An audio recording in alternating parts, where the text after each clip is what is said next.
Hello, all of you risk takers and truth takers to Podcast Live, the battlefield. Today, we're going to talk about disinformation and misinformation. And I will do my best to use the facts, no opinions, as it is my lifestyle.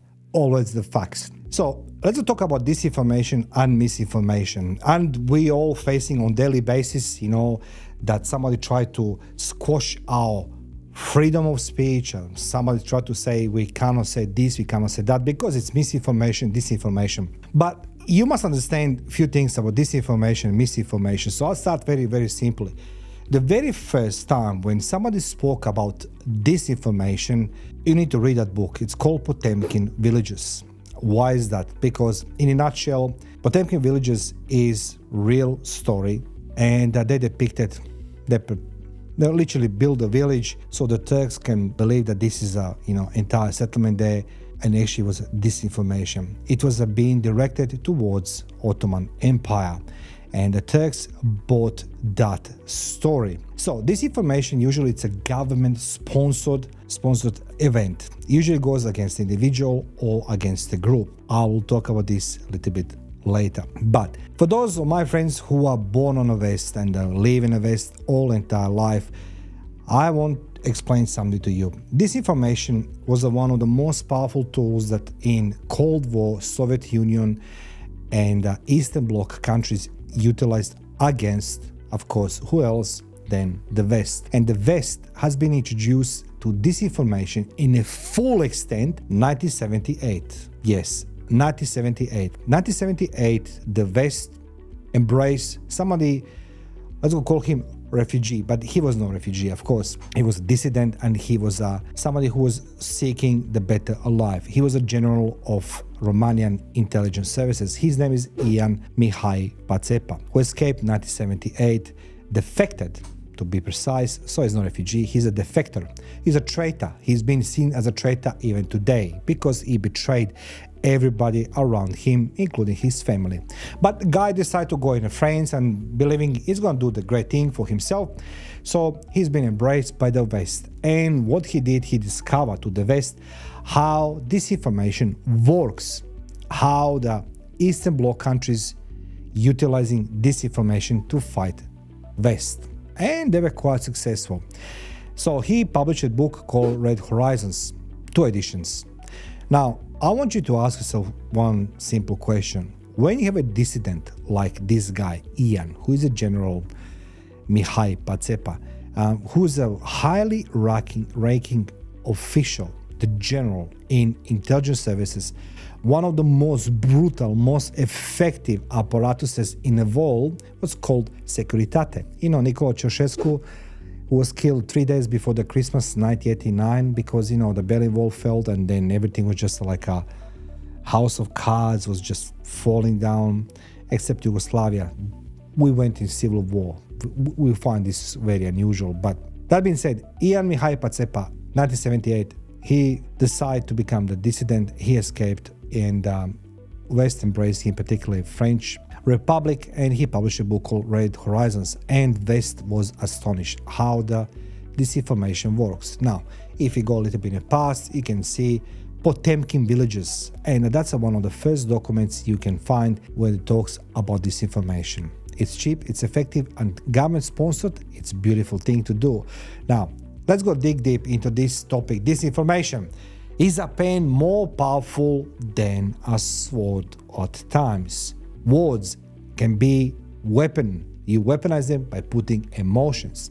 Facts, in my opinion, don't matter much these days and can be readily countered with a simple "what is it?" query. They are a distraction for practically every topic, as we know, including the need to fix economy, climate change, refugee, misery, cope with war. The simple past in which the world was divided into 2 ideologically opposed camps, expressing instantly recognized ideals of modernity and government, has gone. West versus East is gone. Good guys, bad guys, and everybody was choosing the side in between.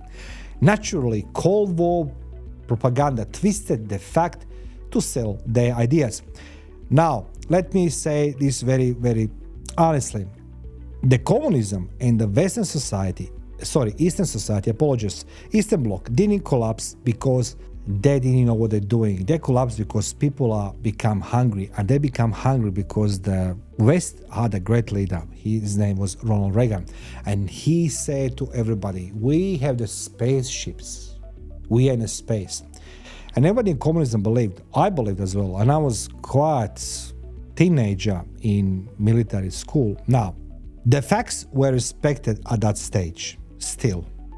It was a lot of playing the games, and I can't say did Americans did have something in space or not, but we can say they have a satellites, they have a space station, and the world was going around the new frontier space, and the Eastern Bloc was pumping money, try to build new Death Star, and people become very hungry. So in 1980s, the Eastern Bloc opened the door, so everybody just get out. So it's more economical migration than anything else. And how that works with disinformation, it's very simple. When you tell everybody you can go work in America, go work in England, go work in France, you can be with the midgets, unicorns, everybody else. We knew it. When I say we, I was young communist then. We knew it that in that way we can send a lot of agents abroad. Now, those times facts were respected. As we enter the post-truth era, it appears that disseminating information is the only game in town. I'll ask a question, is this correct or incorrect? You make a decision. Now, let's talk about fight against misinformation. Today, it's clear to all of us that spreading false information is a low-cost, simple, and highly mobile tactic that is difficult to detect. Certain techniques and methods may appear to be unique. Understanding methodologies, on the other hand, provides insight into their potential efficiency and explains why a competitor could employ unique strategies in the realm of information operations. Just put this into the perspective. In a war, you have the kinetic war where the two opposing military clashing, tanks, planes, navy, infantry, all type of services. But information warfare, it's very difficult. You need to win the hearts and minds. But what's the more easier? It is actually to spread the fear. That is where the disinformation is working in the war. When you competing disinformation attempts, they will harm the economy, business, and life if effective mitigation measures are not put in place. So government needs to recognize disinformation. There is no vaccine that can protect against incorrect information. Nonetheless, historical lessons provide insight and encouragement for countering the expansion of hostile information operations. There's an article you can check down, it's called the Misinformation versus Disinformation, where I observed that because the information environment is constantly changing, it can be difficult to distinguish between what is true and what is untrue. This is especially true for the numerous types of information that may be accessible on the internet, such as incorrect and misleading information. And how better to do this than using social media platforms? Every country has some media platforms. That recently the West doesn't like a TikTok because Chinese controlling TikTok. Yeah, but as well Chinese using the WhatsApp and Facebook, and so they're all the time they're fighting against each other. But first, let's go back to the beginning of the counter-disinformation campaign, the Cold War. Most of CIA covert operations used misinformation tactics as a common approach, and the Soviet Union elevated the practice to an art form during the Cold War. How they do this? They utilize the journalists. That's correct. During the Cold War, journalists were used as influence brokers. A foreign journalist would manufacture reports favoring the opposition either because they were paid to do so or because they despised a regime that had harmed their family. Using the media to influence a country political system is a standard intelligence operation. The Russian, American, the British, the French have all done it, and everyone does it. So don't think that just Russians, they're bad guys. Everybody utilizing information and disinformation as a weapon of choice. And that's how the things used to be done. Cold War propaganda was essentially truth campaign or struggles for the people's hearts and minds centered on a simple binary decision. On the one hand, Americans, they applauded democracy and the free market while they portraying totalitarian communist authority as a threat to all forms of freedom. In contrast, the Soviets emphasized social justice while emphasizing disastrous consequences of the capitalism-induced inequality. Journalists had an important role in this. The effectiveness of both American and Soviet propaganda, however, was predicated on relative truth. For example, it could not be contested that individual freedom was poorly recognized in the Soviet bloc. Poverty and homelessness were other visible consequences of capitalism's shortcomings. Let's talk how effective Soviet American propaganda did not require the development of new facts, but rather to focus on the most convenient ones. Disinformation happens when a government plants a false report in newspaper while concealing the authorship. When it publicly presents false alternative facts, this is disinformation.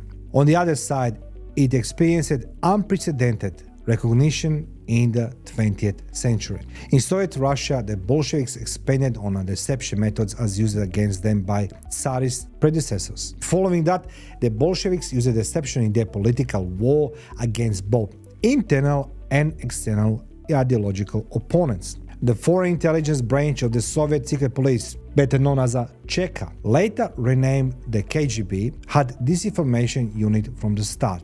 During World War II, Soviet Russia and other major warring nations used deception in their military endeavors. Following the dissolution of the wartime Grand Alliance, its members, the United Kingdom, United States, and the Soviet Union, used their deceit as a part of their respective ideologically driven Cold War grand design in the post-war years. Although Kremlin misinformation tactics were similar to Western deception efforts through the Cold War, they differed in scope, breadth, and type. British and American intelligence used disinformation to aid clandestine operations tactically. That's correct. So you're using disinformation to help clandestine operations. The Kremlin used disinformation to achieve a geopolitical goal.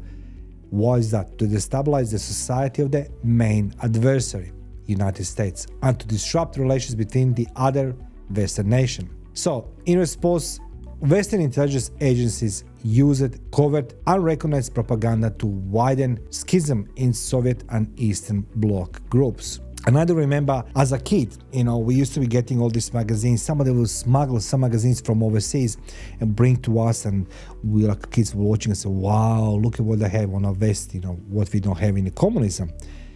And now, looking from this point in time, I can see that a lot of things was actually a lie. But we bought these things and we wanted to our government give us.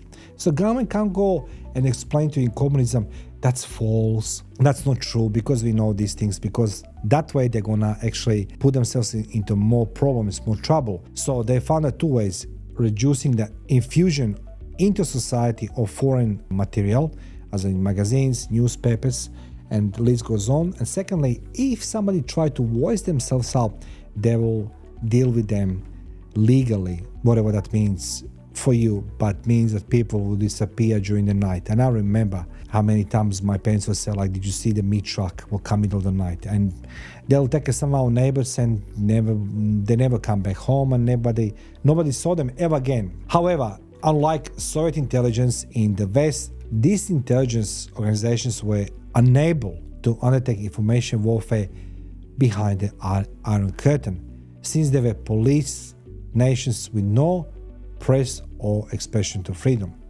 Thus, there was fundamental gap between the Soviet and Western deceit during the Cold War, as explained. Furthermore, Soviet political warfare at home was extended into international disinformation campaigns against Western nations, with the former Soviet bloc populace serving as the primary targets of the Soviet active measures.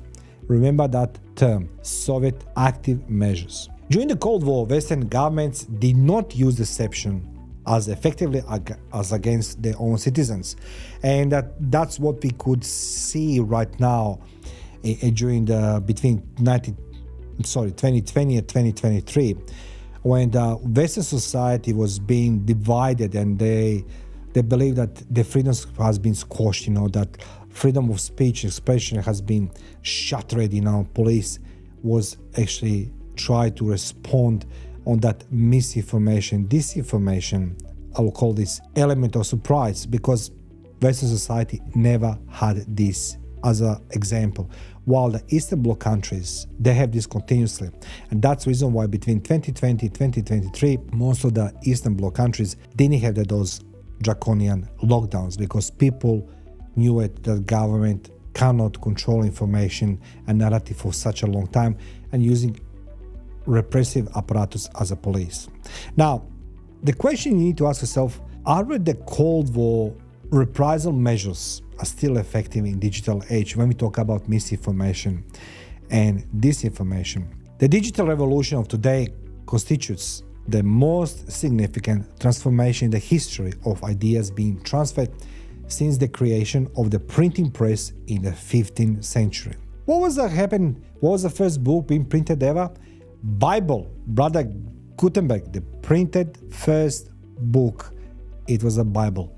It's called The Dawn on Human Society. After we printed this in 15th century, that created decades of social turmoil and contributed to civil wars in both Europe and the New World. Perhaps it's too early to predict how social media will affect society in the future. We don't know what's going to happen in the future. But what we know, that was never before been so much information made available to so many people as a result of the internet. Smart information revolution. Internet. 90% of the world's data was created in the 2 years before 2018, believe it or not. The exceptional and exponential data surge has altered both the distribution and consumption of information. As a result, it's tempting to conclude that the history of misinformation from pre-digital times does not apply to the present. Of course, it does. Nonetheless, the history of deceit through the Cold War provides useful insights. What that means, in every aspect of our life, we draw lessons from the past, including what went well and poorly, as well as any lessons that might be applied to the present. On a daily level, we use history in this way. Remember, I mentioned during this podcast episode to remember this term, actionable measures. Actionable measures. What does that mean? During the Cold War, the KGB utilized a range of active measures to try to influence world events. They were covert, aggressive weapons of Soviet foreign policy, aimed to destabilize international relations, disparage Soviet enemies, and sway foreign governments' policies in favor of Soviet programs and aims. And now ask yourself the question, how is that even possible? The West is armed with all these smart people, technologies, tools, and everything else, and yet the West swallowed many things. I mentioned at the beginning that gentleman from Romania, General Ian, he was escaped to the France or to West 1978. Ask yourself a question, how is that possible that this guy, he lived for so long and nobody touched him? And how many dissidents and how many defectors the West had and embraced them as the one? The same people who brought all this news, negative news and the information intelligence about Soviet Union, Eastern Bloc, and they're still alive. Why? Because perhaps maybe they were just a part of the program to destabilize Western society. I'll leave this to you to dig into this. Not every dissident or not every defector is legit. I will say 8 of 10 is not. But I'll leave this to you. So what active measures includes? That includes a variety of covert operations such as manipulating the media, forming fictitious groups, fabricating documents, conducting influence operations via bribery, blackmailing, defamation of opponents, and carrying out special actions. with varying degrees of violence. It must have the violence, must have the element of violence. To put it plainly, they participated in what Moscow called political warfare. While everybody was talking in the West about disinformation calls political warfare because they weaponized information in such an extent that KGB and GRU, they focused their active measures. It's called the Service A. It's a unique section inside his overseas previously first chef directorate was in charge of them. In 1950s, Service A was given its own directorate or department within the KGB in acknowledgement of its importance. So KGB in 1950s realized we need a special department, or we call this directorate then, not department. Department is sort of like an English word, but directorate, it gives the weight, it's like uniform department which everybody works for the greater good, which is a Red Star, the political party, Politburo, and list goes on. 1950s, KGB starts Service A, and people don't even buy this in the 1950s. KGB political officers stationed abroad were expected to dedicate around 25% of their time on active measures, indicating the importance placed on them by Center, the KGB headquarters in Moscow. Following that, the KGB emphasized the importance of proactive measures even more. President Putin, a former KGB counterintelligence officer skilled with the Soviet active measures, has updated the old KGB craft harmonics for the current digital era.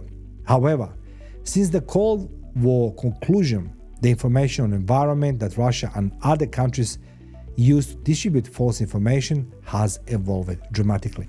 And ask yourself, we have so many TVs across the globe, so many TV stations, and yet information from the war in Ukraine coming not the one way that West distribute across the globe, but the Russians as well. Putin know information, how important it is, and how to shape, mold public opinion based information.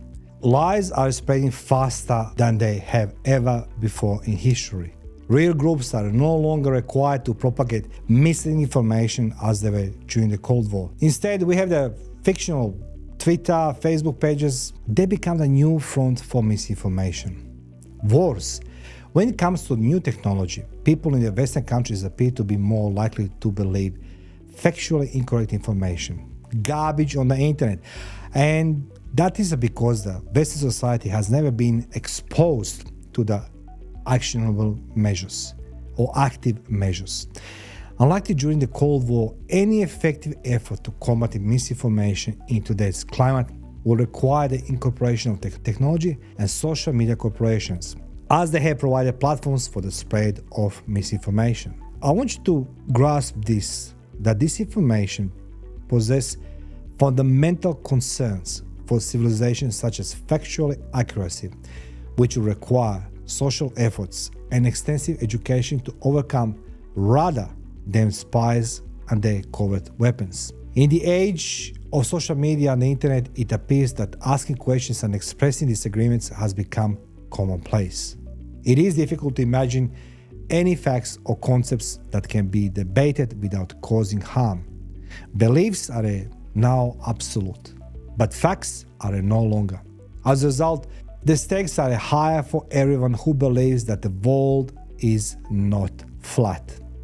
Fortunately, they remain the majority. Please let me know in comment section below, what do you think about misinformation and disinformation? My name is Mario Bekes, and misinformation and disinformation episode today is being designed for you to learn. So feel free to leave in comment section below, what do you think about misinformation, disinformation? Let's go learn from each other how the misinformation and disinformation influenced your life. Feel free to subscribe, share, like, and comment. Thank you.